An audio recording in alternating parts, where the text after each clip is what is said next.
Bonjour à toutes, bonjour à tous. Bienvenue sur cette chaîne YouTube, celle qui vous permet d'avoir des canalisations et une guidance intuitive. Nous sommes aujourd'hui sur la continuité du jeu du tarot de Marseille d'Émilie Porte. Voilà, sur l'interprétation et la signification. Et nous verrons bientôt toutes les associations de cartes également. Donc je vous remercie d'avoir partagé ces vidéos, de vous être abonné et d'avoir levé les pouces. Aujourd'hui, la cinquième carte, la carte du pape. Nous voyons cet homme d'âge mûr qui représente la sagesse. Nous le voyons coiffé donc d'une tiare pontificale. Ça veut dire qu'il a, sur ces 3 étages de sa coiffe, bien dompté le psychisme, le matériel, et puis il s'est réconcilié avec le spirituel, le monde qui l'entoure. Donc ça nous parle d'évolution, de protection. Il est en train de bénir et de parler à ces 2 jeunes gens qui lui font face. Il est donc dans la protection aussi, dans la bienveillance, dans la transmission. Vous êtes peut-être ce pape qui a aujourd'hui envie de transmettre ses connaissances. En tout cas, vous êtes dans la bienveillance, dans la sagesse. On peut nous parler également d'un contrat qui se signe, d'une union, d'une légalisation sur une affaire, d'une réconciliation aussi en cas de dispute. Et ce peut être aussi la carte de la guérison, ce que l'on arrive à transmettre par la voix, par le verbe. Souvent, on me demande comment, avec quels outils je pratique mes soins énergétiques. La voix et le verbe sont de formidables outils. Donc, vous pourriez être cette personne ou être entouré de cette personne. À l'envers, eh bien, comme d'habitude, j'ai envie de dire, elle nous parle d'une contrariété, c'est-à-dire d'une régression, dans ce cas de figure, de l'hypocrisie. Vous pourriez être entouré d'un climat hostile à votre progression. On est dans le dogmatisme, hein, dans l'intolérance, dans la mystification, également dans la manipulation. Vous êtes peut-être ce manipulateur qui veut absolument garder le contrôle. Vous êtes peut-être manipulé, manipulable. En tout cas, il y a le mauvais conseil qui plane. On vous parle aussi de rupture dans un contrat, une rupture dans un mariage. On vous parle de désunion. Je la remets à l'endroit pour la suite. La 6e carte, c'est la carte de l'amoureux. C'est la croisée des chemins. Car cette carte, c'est vraiment, lorsque je vous dis d'observer, c'est vraiment flagrant sur cette 6e carte. Regardez cet amoureux, c'est-à-dire ce jeune homme qui est entre deux femmes.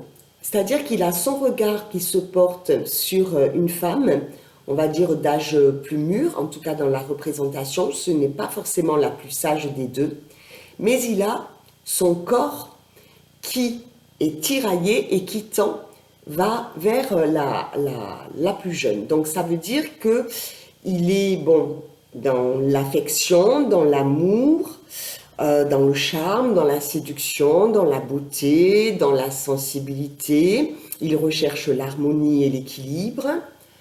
On sent également une inspiration. Il peut avoir également la fibre artistique ou aimer l'art, le contact, les rencontres. On nous parle de réunion, de conciliation, de négociation, d'une heureuse décision et aussi du libre arbitre, puisque c'est une carte de choix. Regardez au-dessus de lui, au-dessus d'eux, il y a Cupidon qui va lancer une flèche dans le cœur de ce jeune homme de façon à ce qu'il fasse le choix du cœur. Donc c'est une carte d'hésitation même lorsqu'elle est à l'endroit. À l'envers, eh bien, on va nous parler de cette hésitation, de ces doutes, de ces incertitudes, de lâcheté éventuellement, hein, d'infidélité aussi, de compromission, d'instabilité, voire d'éparpillement. Il peut y avoir de la paresse, du caprice, hein, quelqu'un qui a du mal, qui veut tout, hein, qui a du mal à choisir ce qu'il souhaite. On peut nous parler d'infidélité, être infidèle à soi d'abord et aux autres après. On peut nous parler d'irresponsabilité aussi. Ça veut dire que vous pourriez vous placer dans un rôle de victime qui va attirer forcément un bourreau et un sauveur. Si vous vous fiez au triangle de Stephen Karpman, c'est flagrant. On arrête d'être une victime lorsque l'on prend ses responsabilités, lorsque l'on ne se dédouane pas constamment. Donc on va nous parler d'immaturité, de dilettantisme également, et puis de mauvais choix, puisque ce ne seraient pas forcément les choix selon notre cœur. Je la remets à l'endroit pour que la troisième carte puisse apparaître. Eh bien, la septième carte, c'est la carte du chariot. C'est le digne héritier de l'empereur et de l'impératrice. Ce jeune homme est sur un char avec des chevaux qui sont en marche. On nous parle donc de volonté, de maîtrise, de dynamisme, d'une certaine assurance, d'une audace, d'une rapidité aussi, d'une vigueur. Une activité, ce peut être une grande activité sportive. Si vous regardez ce jeune homme tête couronnée, il porte sur les épaules un masque. Il s'est réconcilié avec le soleil et la lune, qui représentent les émotions, avec le yin, sa part féminine, et le yang, sa part masculine. Il n'est plus dans la dualité, il n'est plus dans la carte précédente, puisque il assume le choix qu'il a fait et il est dans l'avancée, dans le progrès, pardon, dans l'indépendance, dans la combativité, dans le succès. Ça peut aussi nous parler de déplacement et de voyage. Mais attention, parce que on voit bien que les pattes des chevaux n'ont pas tout à fait la position idéale pour avancer. Vous allez voir ce que ça donne à l'envers. Excusez-moi. Alors à l'envers, eh bien, on va nous parler d'imprudence, de danger potentiel, d'accident, d'incident, voire de brutalité, d'arrivisme aussi. Peut-être que c'est quelqu'un qui a oublié ses racines, d'où il venait. Il y a une certaine dureté, un orgueil, de la violence, de la colère, une sensation d'échec, peut-être une erreur de direction, en tout cas une perte de contrôle. Je la remets à l'endroit, puisque c'est un homme à présent réconcilié avec le choix qu'il a posé sur la carte précédente. Et nous voyons à présent la carte 8, abondance, éternité, la justice. Cette femme, c'est la seule femme qui regarde face à elle, l'amoureux en tombe. La carte de la justice, il est dit que pour passer d'un monde à un autre, eh bien nous allons poser notre cœur sur cette balance, sur un côté de la balance, et de l'autre côté, il va y avoir une plume. Et pour passer dans le monde invisible, il est nécessaire que notre cœur soit aussi léger et aussi pur qu'une plume. La carte de la justice, c'est cette femme sûre d'elle qui se sent responsable, rigoureuse. On nous parle de légalité, de discipline, de loyauté, d'intégrité, d'honnêteté, d'équilibre, de conscience, prise de conscience, une moralité certaine. Elle fait le bilan en toute objectivité. Elle est dans un système organisé qu'elle met en place pour assurer justement cette justice. Et on nous parle même ici de jugement favorable. et de justice divine. Elle fait confiance. À l'envers, on va nous parler de partialité, d'injustice, d'iniquité, d'irresponsabilité aussi. Vous allez voir, on va en parler dans les exemples que je vais vous donner. De déséquilibre, de désordre, de chaos, de corruption, d'insensibilité, de rigidité, d'intolérance et de condamnation. Je la remets à l'endroit. Nous sommes les plus grands saboteurs qu'ils soient. Et parfois, nous nous condamnons. Nous condamnons nos pères et nous nous auto-condamnons. Un exemple qui me vient,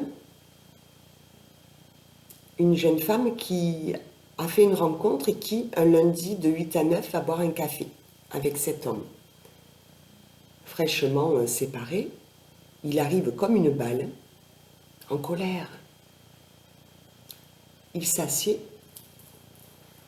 et il s'épanche sur le procès qu'il a perdu, sur son ex-femme, sur laquelle il est très subjectif, voire médisant. Cette jeune femme vient en consultation et elle me dit, depuis, cet homme a pris l'habitude de me parler d'une autre. Et je lui dis, si vous ne souhaitez pas vivre une relation pansement, il est nécessaire de mettre des limites. Si ce cas de figure se présente, pour un tout autre sujet notamment, que vous ressentiez qu'en face de vous, la personne est tiraillée dans l'émotion, dans ce qu'elle n'arrive pas tout à fait à contrôler, il est préférable d'écourter ce moment parce qu'il ne va pas être un moment plaisant. Donc vous allez me dire, mais comment faire? Eh bien, vous pouvez ramener cette personne jusqu'à son moyen de transport, par exemple, lui réexpliquer au besoin ce que vous attendez, surtout au début d'une relation. On peut se confier, mais il y a des moments pour le faire. Il peut comprendre que vous seriez un soutien, mais que vous n'allez pas lui apporter les solutions, mais les conditions. Déjà, vous allez vous préserver, vous avez peut-être une journée de 8 heures à effectuer après cette entrevue, autant que ça soit agréable et que ça ne vous mette pas dans tous les états pour le reste de cette journée. Donc vous le raccompagnez gentiment et vous allez lui expliquer franchement, mais objectivement et avec douceur, que vous attendiez autre chose de ce moment, comme autre chose de tous les instants que vous passeriez ensemble, et que vous lui proposez plutôt d'aller taper dans un sac pour se défouler, d'aller faire un footing, ou de ne pas répondre systématiquement oui à une éventuelle entrevue, si il ne se sent pas devenir serein. Ça va vous permettre de vous prioriser, de vous préserver et de faire comprendre un petit peu comme une récompense, une gratification, la cerise dont je parle fréquemment. Vous allez l'inviter, nous sommes lundi, un jeudi ou un vendredi, vous laissez passer du temps volontairement pour lui, pour qu'il ait le temps de changer d'énergie. Et puis également, pour vous, vous allez peut-être le recevoir à votre domicile, préparer pourquoi pas un repas aux chandelles. Vous allez apporter à cet homme, ou vous inversez à cette femme, eh bien des conditions de façon à ce que ce qu'il ou elle vit puisse être agrémenté de moments de joie, de plaisir, de séduction. On n'oublie pas cette première intention. Quand on se confie, peut-être qu'on a tendance à le faire un peu trop. Ne lui parlons pas non plus de ce caramel qui nous colle aux dents depuis 10 ans, 12 ans, 15 ans, 20 ans, et dont il est extrêmement difficile de se défaire. Pas de nous vers cet autre, mais l'inverse. Soyez exclusifs. C'est important qu'il y ait le vous qui se construise, que ça devienne un nous, et pas un il, elle et un eux. Voyez ce que je veux dire? Parce que sinon, vous risquez de rentrer dans ce que l'on appelle une relation pansement où vous allez panser les plaies. Mais je vous rappelle quand même ce qui est un outil extraordinaire en, en psychologie, en psychanalyse, le triangle de Stephen Karpman, où vous avez le bourreau, la victime, le sauveur ou le sauveteur. Une victime, c'est quelqu'un qui ne prend pas ses responsabilités, qui remet toujours sur le compte de XY. Un homme vient en séance et me dit « Je ne comprends pas, la même année, j'ai perdu et ma femme et ma copine. » Ok, il s'épanche et il réalise que à chacune de ses rencontres avec cette nouvelle personne, il se confiait, peut-être un petit peu trop, peut-être pas toujours au bon moment. Et sans arrêt, il était en train de dire mon ex-femme, mon ex-femme, mon ex-femme, jusqu'au jour où sa langue a fourché, et il lui a dit ma femme. Et cette personne lui a dit alors c'est pas compliqué, si tu me parles de ta femme, c'est que je suis ta maîtresse, et ce n'est pas la place que je veux prendre. Elle est partie sur le champ. Dans mon cabinet, en séance, cet homme a réalisé. Attention à ce que vous dites. Soyez prudent sur le verbe, mais également sur votre intention. Nous sommes tous irrités, agacés par ce que nous traversons. C'est de l'ordre des émotions. Le sauveur, par exemple, c'est celui qui va absolument vouloir sauver le monde. Lui, il ne va pas mettre une plaque devant chez lui, psychologue, psychiatre, etc., etc. Il va ramasser les chiens perdus sans collier, d'accord? Il ne va pas être un guide, il va vouloir être le sauveur, c'est-à-dire être la personne irremplaçable, donner absolument tous les conseils, aviser ou pas. Lui, il sait mieux que personne. Pourquoi? Parce qu'il se cache. Il veut être indispensable, certes, mais au-delà, il cache ses émotions, il se cache à travers la vie des autres. Il ne vit pas sa vie, d'accord? Et le bourreau, forcément, on peut toujours être le bourreau de quelqu'un aussi. Pensons-y. On peut toujours avoir le jugement facile. Également, une femme qui m'explique qu'elle a demandé, pourtant d'un âge mûr, elle a demandé à la femme qu'elle venait de rencontrer, puisque je parle de tout le monde et dans mon cœur, il y a toutes les possibilités aussi. Je parle des couples hétéros, homo, des personnes bisexuelles, trans, etc. Bienvenue à tout le monde. Et cette femme me dit, j'ai eu le malheur de demander combien cette femme avait eu de maîtresses et d'amants. Est-ce que c'est vraiment palpitant? Est-ce que c'est vraiment intéressant? Est-ce que c'est vraiment cela qui va vous permettre, qui va...